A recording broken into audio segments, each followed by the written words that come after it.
ఈ పిల్లోని తీసుకొస్తాను. ఆ పిల్లో కాదు, నీ కన్న కొడుకు అనుకో. ఇప్పుడు ఆ పిల్లోని నువ్వు ఎత్తుకున్నావు. ఆ పిల్లోని దించావు అంటే ఆ పిల్లోడి పట్ల నీ బాధ్యతను విడిచిపెట్టినట్లే. అలాగే అన్న. ఏంటి, దేవుడు నీకు సంతానం ఇచ్చడానికి గర్వమా? దించే ఆ బిడ్డని. తోలు తీస్తాను, దించే ఆ బిడ్డని.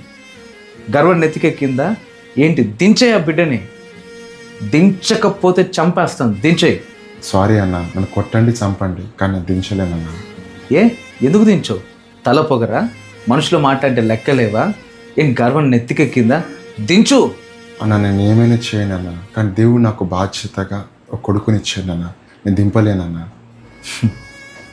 నువ్వే కాదు సామ్, హృదయం కలిగిన ఏ తల్లిదండ్రులు కూడా తమ బిడ్డల మీద ప్రేమను చంపుకొని వారి బాధ్యతలను విడిచిపెట్టలేరు. ఎందుకంటే వారు వారి బిడ్డల్ని ప్రేమిస్తున్నారు. నీ గర్భవాసమున పుట్టిన నీ బిడ్డ మీద నీకు ఎంత ప్రేమ ఉందో, దేవుడు నిన్ను నమ్మి నీకు ఇచ్చినటువంటి పరిచర్య పట్ల నీకు అంతే ప్రేమ ఉండాలి.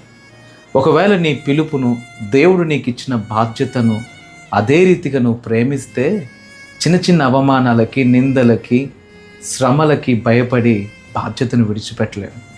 ఈరోజు నాగటి మీద చెయ్యి వేసి వెనక తట్టు తిరుగు ప్రతి వాడు వారి పిలుపు పట్ల, దేవుడు వారికి ఇచ్చిన బాధ్యతల పట్ల ప్రేమ లేనివాడు. వీళ్ళు చెప్పే మాట ఏంటంటే, వాళ్ళు అలా అన్నారు, వీళ్ళు ఇలా అన్నారు, ఈ సమస్యను బట్టి, ఆ శ్రమను బట్టి నేను నా పిలుపుని వదిలేస్తున్నాను, నా బాధ్యతను విడిచిపెడుతున్నాను అని అంటారు. కానీ అసలు సమస్య చుట్టూ ఉన్న పరిస్థితులది కాదు, వారి హృదయందే, వారి హృదయ ఆలోచనది. వారి ఆలోచన విధానం తప్పుగా ఉంది. కన్నబిడ్డల్ని కష్టాలు ఎక్కువైనాయి అని చెప్పి వీధుల్లో విడిచిపెట్టరే. ప్రాణం పోయేంత వరకు ప్రాణం పెట్టి మరి సాకుతారు. మరి అదే ప్రేమ పరిచర్య పట్ల ఎందుకు ఉండదు? అవమానాల్ని బట్టి తమ బిడ్డల్ని అనాథలు చేయరే. ఎన్ని అవమానాలు, ఎన్ని ఆవేదనలైనా తీసుకుంటారు, ఎందుకంటే బిడ్డల మీద వాళ్ళకి ప్రేమ. మరి అదే సహనం వారి పిలుపు పట్ల, వారి బాధ్యతల పట్ల ఉండదే. ఒకే ఒక్క కారణం, అదేంటంటే వారి పిలుపును, వారి బాధ్యతను వారు ప్రేమించరు. శామ్, దేవుడు నీకు ఇచ్చిన ఈ బాధ్యతను, దేవుడు నీకు ఇచ్చిన ఈ పిలుపును ప్రేమించు. అప్పుడు దానికోసం ప్రాణం కూడా పెడతాం.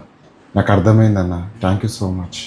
ఇక నా ప్రాణం పోయినా నా పిలుపు నేను జారనన్నా, నా బాధ్యతను విడిచిపెట్టనన్నా.